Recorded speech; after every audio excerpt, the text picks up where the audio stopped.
আসসালামু আলাইকুম everyone, welcome my blog rabbit agro.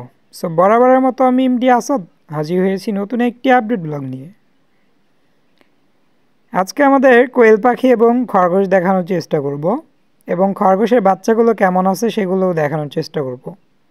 বিশেষ করে এই শীতের ভিতর কোয়েল পাখি নিয়ে একটু বেশি সমস্যা পোহাতে হয়। যেমন কোয়েল পাখির এখানে কিন্তু বাল্ব ইউজ করতে হয় পর্যাপ্ত পরিমাণ তাপের জন্য। আর গ্রীষ্মকালে যেখানে জাস্ট রাতের বেলা আলোর জন্য একটা বাল্ব ইউজ করলেই হয়ে যায়। আর এখন যেখানে 200 ওয়াটের একটা বাল্ব আমি ইউজ করতাম, এতেও দেখা যেতেছে পর্যাপ্ত পরিমাণ তাপ হয় না। এতে করে আমাদের প্রোডাকশন কমে যাওয়ার সম্ভাবনা আছে, যে কারণে আমি আরেকটা বাল্ব আজকে লাগিয়ে দেব। আর আগে ওদের কিছু খাবার দিয়ে নেই। এখন ওদের বিকেলে খাবার দেওয়ার টাইম। আমি টোটাল 4বার খাবার দিই।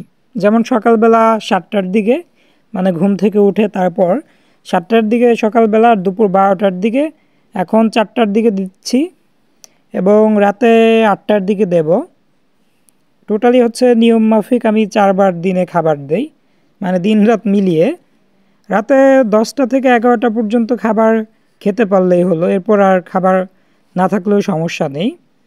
এখন যদি আমরা এর চাইতে বেশি খাবার দিতে যাই, এতে করে দেখবেন খাবার একটু বেশি লাগবে। যেমন আমরা হিসেব করি অ্যাভারেজ একটা কোয়েল পাখি 20 থেকে 25 গ্রাম খাবার খায়। মানে আমরা হিসেব করি 2200 কিংবা 2500 গ্রাম খাবার 100 কোয়েলের জন্য হয়ে যাবে। আর যদি আমরা রাতের বেলাও খাবার ওদের দিতে চাই পর্যাপ্ত পরিমাণ, এতে করে দেখা যাবে এক একটা কোয়েল 30 থেকে 40 গ্রাম খাবার খাবে। এরপর আপনি শুধু ভাববেন এত কেন খাবার খায়, এত কেন খাবার খায়। সবাই বলে 20 থেকে 25 গ্রাম খাবার খায়। আমরা এমন খাবার দেব মানে রাত যেন 10টা থেকে 11টার ভিতরে খাবার শেষ হয়ে যায়। তারপর খাবার না থাকলেও কোনো সমস্যা নেই। আর এখন যদি আপনি ভাবেন না আমার পাখিগুলোকে আরও বেশি আমি খাবার দিতে পারেন, সেটা আপনার ব্যক্তিগত ব্যাপার। এতে করে খাবার বেশি খাবে, ডিমের উৎপাদন খরচ বেশি লাগবে। প্রতি মাসে হিসেব করলে দেখা যাবে বিদ্যুৎ বিল, মেডিসিন সব মিলিয়ে হিসেব করে দেখা যাবে আপনার কোনো প্রকার লাভ এখান থেকে হচ্ছে না। এত টাকা ইনভেস্ট করে বা এত ঝামেলা করার পর যদি আপনার লাভ না থাকে, সেক্ষেত্রে দেখা যাবে আপনাকে কিছুদিন পর এই সেক্টর থেকে সরে যেতে হবে। আমি চাই না কোনো খামারি বা কোনো উদ্যোক্তা এখান থেকে সরে যাক। আমি চাই সবাই সফল হোক, আমার দেশে উদ্যোক্তার সংখ্যা আস্তে আস্তে বেড়ে যাক। সবাই চেষ্টা করবেন যেন রাত 10টা থেকে 11টার ভিতর খাবারটা শেষ হয়ে যায়, এরকম খাবার দেওয়ার। আর খাবারটা টাইমিং মতো খাবার দেওয়ার চেষ্টা করবেন। মানে দিনে 4 থেকে 5বার খাবার দিলে যথেষ্ট। আর রাতে 10টা থেকে 11টার ভিতর যেন খাবারটা শেষ হয়ে যাবে, এতে হবে অ্যাভারেজ আপনাদের 25 থেকে 26 গ্রাম খাবারের ভিতর হয়ে যাচ্ছে। আর আপনি যদি পুরো রাত খাবার খাওয়াতে চান তাহলে অবশ্যই বেশি খাবার খাবে, এটা স্বাভাবিক। আর যেহেতু ঘরে বাতি জ্বলবে, এরা তো আর ঘুমাবে না, মানে খাবার খাবে, আবার ক্ষুধা লাগবে, আবার খাবার খাবে। যাই হোক, আলহামদুলিল্লাহ আমাদের কিন্তু অলরেডি অনেক ডিম পেড়ে ফেলছে। এখান থেকে সকালবেলা কিছু ডিম নেওয়াও হয়েছে। এগুলো সকাল 7টার পরে যে ডিমগুলো পারে, আমি প্রতিদিনই বলি আমরা মূলত সকালবেলা কিছু ডিম নিয়ে যাই, যেগুলো রাতের শেষ অংশে পারে। আর এরপর থেকে যে ডিমগুলো পারে সেগুলো দেখা যায় অধিকাংশ এদিকেই থাকে, রাতের বেলা নিয়ে যাই। আর আপনাদের দেখানোর জন্য আমি বিকেলবেলায় ডিমগুলো তুললাম। আর এখানে একটা চীনা হাঁস আমাদের ডিম পাড়ছে। এত ছোট্ট একটা জায়গার ভিতর এসে কিভাবে ডিম পেড়ে গেল আমি জানি না। এটা সকালবেলা পারছে, সো পরবর্তীতে তার বের করা হয় নাই। বাহিরের দিক দিয়েও ভিতরে ঢুকে এখানে ডিম পেড়ে গেছে। আর আলহামদুলিল্লাহ আমাদের পাখিগুলো সুস্থ আছে দেখে বোঝা যাইতেছে। সবাই কিন্তু দৌড়াদৌড়ি শুরু করে দিছে। সুস্থ পাখি সবসময় দৌড়াদৌড়ি করতে থাকবে। আর এখানে আমাদের র্যাবিটের বাচ্চাগুলো দেখায় ওদের কি অবস্থা এখন বর্তমানে।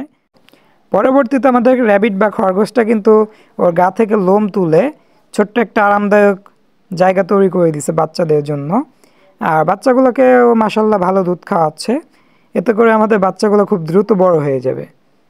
আর বাচ্চাগুলো যদি আমি একটু দেখাই, কত কিউট বাচ্চাগুলো দেখে বোঝা যাইতেছে।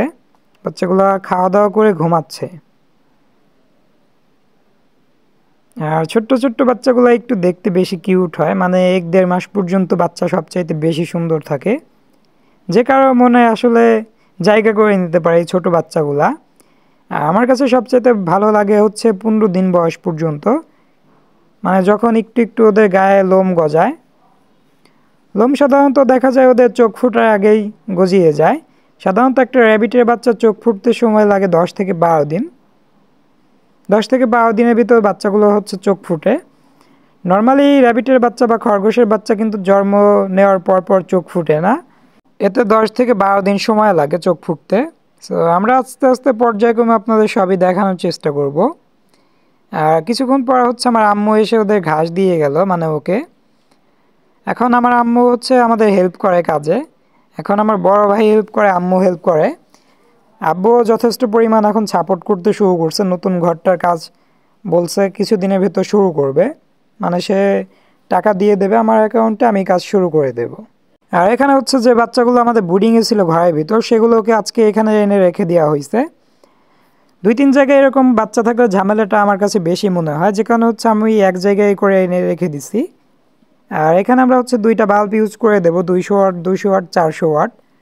যেহেতু এখন হচ্ছে প্রায় সন্ধে লেগে গেছে, যে কারণে হচ্ছে বাল্বগুলো জ্বালিয়ে দিতে হবে।